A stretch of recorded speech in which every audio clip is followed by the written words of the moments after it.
नमस्कार, मैं हूं उर्वशी जैन। आप सभी का स्वागत। दर्शकों, आज हमारे साथ ऐसी शख्सियत उपस्थित हैं जिनके दर्शन करना अपने आप में सौभाग्य की बात है, क्योंकि सतगुरुओं की श्रेणी में शुमार होते हैं। वो सिर्फ संतावना नहीं अपितु समाधान देते हैं, आश्वासन नहीं पूर्ण आशीर्वाद दे देते हैं। बहुत बहुत अभिनंदन सतगुरु ओशो श्री सिद्धार्थ औलिया जी का। गुरुदेव नमस्कार। गुरुजी, ये हमारा परम सौभाग्य है कि हमें मौका मिला आपसे बातचीत करने का।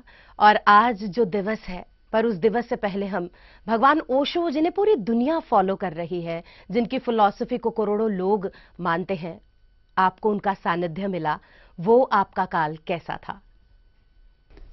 ओशो 20वीं सदी के सर्वाधिक उच्च संत रहे जी। और अगर मुझसे पूछा जाए कि आध्यात्मिक दृष्टि से 20वीं सदी किसके नाम से लिखी जानी चाहिए, तो निसंदेह मैं ओशो का नाम लूंगा। और ये हमारा सौभाग्य रहा कि 1980 से हम ओशो से जुड़े रहे और उनका निकट से दर्शन, उनका सत्संग प्राप्त करने का सौभाग्य मिला। और आज हम जो भी हैं अपने गुरु के कारण हैं।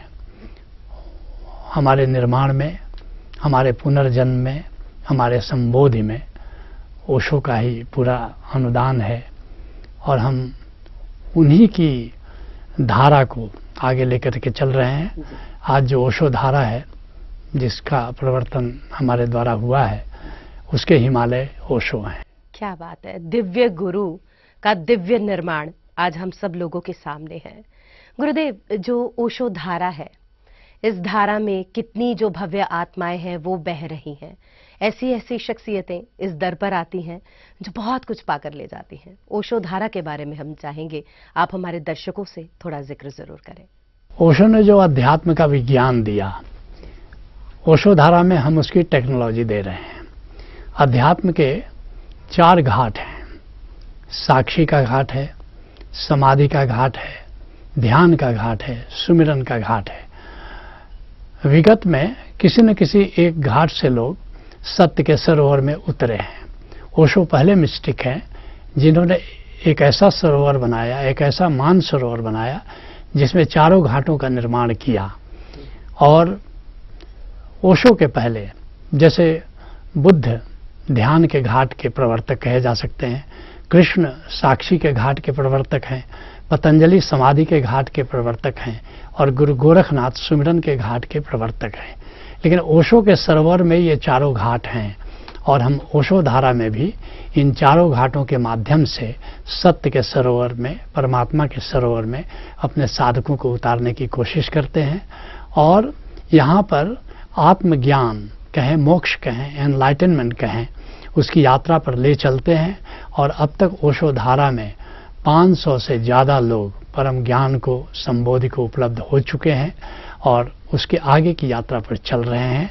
लगभग 40,000 लोग अभी ओशो धारा में साधना सक्रिय रूप से कर रहे हैं और सब ज्ञान और भक्ति दोनों के समन्वित मार्ग में, जिसको हम कह सकते हैं निवृत्ति और प्रवृत्ति एक साथ, जिसका हमने समृद्धि मार्ग नाम दिया है, एक सिनर्जिक मार्ग कह सकते हैं, इस मार्ग पर हमारे साधक चल रहे हैं। बहुत सुंदर। दर्शकों, आप यकीन मानिए, हम जब से गुरुदेव के सानिध्य में बैठे हैं, यूं लग रहा है वो ऑरा, वो एनर्जी हम में भी प्रवाहित हो रही है और ऐसी पॉजिटिविटी, ऐसा यहाँ का वातावरण है अपने आप में अविस्मरणीय और अद्भुत। गुरुदेव, ये हम समझ सकते हैं कि आपको एनलाइटनमेंट कितना खूबसूरत तरीके से हुआ होगा। उसकी चर्चा से पहले जो लगातार एक प्रश्न मेरे जहन में आ रहा है, जब मैंने गुरुदेव के बारे में पढ़ा तो पढ़ा सदगुरु ओशो श्री सिद्धार्थ औलिया जी।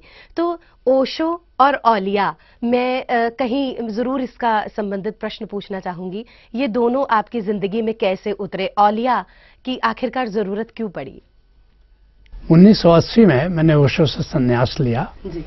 और संन्यास दीक्षा के बाद ही हमारी साधना शुरू हो गई। वह साधना ध्यान की थी और धीरे धीरे ओशो के पथ पर चलते हुए मुझे ऐसा लगा कि हम ओशो से ये जाने कि कहीं अगर अलग जगह है, कहीं कोई संबुद्ध हुआ है, कहीं कोई प्रज्ञावान संत है, तो हम उससे कैसे पहचान सकते हैं। और ओशो ने कहा कि हमने अपने साधकों को ऐसी आंखें दी हैं, अपने सन्यासियों को, कि जहाँ भी अलग जगह है उसे वो पहचान सकते हैं, और तुम खुद अनुभव करो, तुम जाओ जहाँ भी अलग जगह है। उनका निर्देशन पा करके मैं भारतवर्ष के तमाम संतों के पास गया, उनके विषय में लेख भी लिखता रहा, और इसी क्रम में मैं सूफी बाबा शाह कलंदर गिरिडीह के सूफी संत रहे, उनके पास जाना हुआ, और उन्होंने मुझे अपने शिष्य की तरह ही अपनाया। यद्यपि उन्होंने जोर नहीं दिया कि मुझसे दीक्षा लो, लेकिन उन्होंने कोई भेद नहीं किया। वैसे भी वे कलंदर थे, और कलंदर को किसी एक परंपरा तक सीमित नहीं किया जा सकता।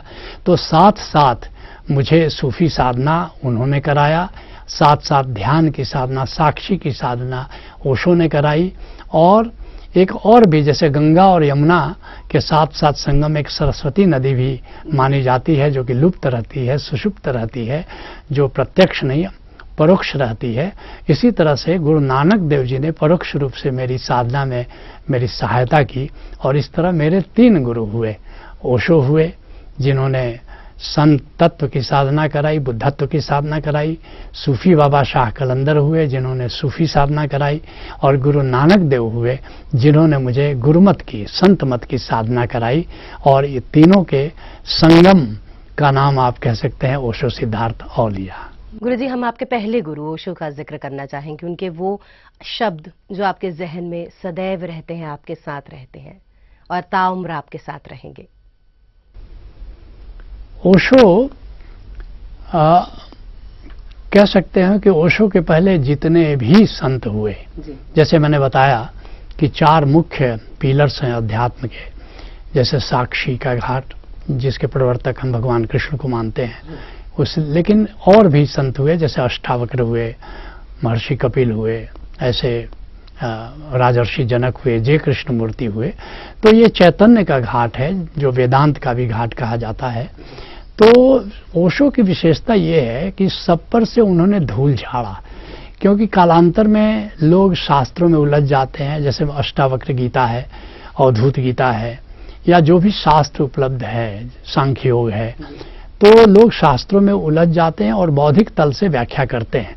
तो धीरे धीरे व्याख्या अर्थ का अनर्थ कर देती है, क्योंकि जानने वालों ने कहा और नहीं जानने वाले, मानने वालों ने उसकी व्याख्या की। तो फिर से कोई संत आता है और संत के हाथों में शास्त्र फिर से जीवित हो उठता है, और इस तरह जितने भी शास्त्र थे, चाहे इस्लाम की परंपरा में थे, चाहे वो जीसस की परंपरा में थे, बुद्ध की परंपरा में थे, शंकराचार्य की परंपरा में थे, जितने उपनिषद थे उसमें मुख्य उपनिषदों पर से धूल झाड़ी ओशो ने। और जैसे पतंजलि का जो शास्त्र था, जो योग पर, सब पर ओशो बोले। और एक जब जीवंत गुरु बोलता है तो निश्चित रूप से वो मान्यता के आधार पर नहीं बोलता, वो जान करके बोल रहा है, उस सत्य को जान करके बोल रहा है। तो ओशो ने एक आधुनिक युग के अनुरूप अध्यात्म का एक विज्ञान दिया, लेकिन उसका प्रयोग, उसकी टेक्नोलॉजी हम ओशो धारा में दे रहे हैं। जैसे समाधि की क्या टेक्नोलॉजी है, ध्यान की टेक्निक क्या हो सकती है, साक्षी की क्या हो सकती है, सुमिरन की क्या हो सकती है। तो पहली बार ओशो धारा में बड़े पैमाने पर इसका उद्घाटन किया जा रहा है, और ओशो धारा ने इसके लिए 28 तल के कार्यक्रमों का निर्माण किया है और 21 प्रज्ञा कार्यक्रमों का निर्माण किया है, जिसके माध्यम से अब तक अध्यात्म के क्षेत्र में कभी भी कोई भी अनुसंधान हुआ है उसका हम यहाँ पर जीवंत प्रयोग कराते हैं। और कह सकते हैं कि हमारी ओशो धारा एक जीवंत प्रयोगशाला है, जो विज्ञान ओशो ने दिया है उसके लिए। बहुत सुंदर। चलिए, हम वो शब्द सुनना चाहते हैं जो शाह बाबा कलंदर ने अंतिम समय में आपको कहे गुरुदेव, गुरुग्राम में, जिसका आज नाम है गुड़गांव में, जब आपसे वो मिल रहे थे, जब आपको अपना उत्तराधिकारी उन्होंने यूं माने कि अपना तमाम अपनी सिद्धियां, अपनी विद्याएं आपको सौंपी है, उस समय क्या उन्होंने कोई शब्द कहे थे आपसे? निश्चित, लेकिन उसका करीब करीब उसकी शुरुआत हो गई थी करीब 7 साल 8 साल पहले भी, कि वहाँ वो हमको बू अली शाह कलंदर की मजार पर ले गए पानीपत में, और उन्होंने अबू अली शाह कलंदर से जैसे बातचीत करते हैं ऐसे बातचीत करना शुरू कर दिया कि ये देखो ये सिद्धार्थ है और सूफियों का, संतों का काम, बुद्धों का काम इन्हीं को करना है, इन पर अपनी कृपा बनाए रखना और इनका निर्देशन करना कदम कदम पर। तो मैंने बाबा से कहा कि बाबा आप किससे बात कर रहे हैं, मुझे तो कोई दिखाई नहीं दे रहा है। बाबा ने एक अद्भुत बात कही, उन्होंने कहा कि ये महत्वपूर्ण नहीं है कि तुम्हारी नज़र में वो हैं कि नहीं, महत्वपूर्ण ये है उनकी नज़र में तुम हो। और करीब करीब यही बात उस समय उन्होंने मुझे कहा कि अब साधकों का, जो भी सत्य के पिपासु हैं, उनको मदद करना और एक बात का ख्याल रखना कि तुम अकेले नहीं हो, तुम्हारे साथ ख्वाजा साहब अजमेर के हैं, अबू अली शाह कलंदर हैं, मैं स्वयं हूँ और कई ऐसे लोग हैं जिनकी उपस्थिति तुम समय समय पर अनुभव करोगे। और बहुत लोग प्यासे हैं, बहुत लोग अंधेरे में जी रहे हैं, बहुत लोग अटकाव में हैं, बहुत लोग भटकाव में हैं और तुमको उन सब का मार्ग दिखाना है, सबको सत्य के मार्ग पर चलाना है और इस दिशा में अब तुमसे ही हमारी आशाएं हैं। और ऐसा कह करके उन्होंने औलिया पद नवाजा। क्या बात है। आज निस्संदेह हमारे दर्शकों को उनकी पिपासा को तृप्ति होगी जब वो सूफी बाबा शाह कलंदर की उस भक्ति रस से जुड़ जाएंगे। दर्शकों, सदगुरु ओशो श्री सिद्धार्थ औलिया जी के साथ ये जो मुलाकात है इसका सिलसिला बरकरार रहेगा। अभी बहुत सारी जिज्ञासाएं जिन्हें शांत करना है, करेंगे ब्रेक के बाद।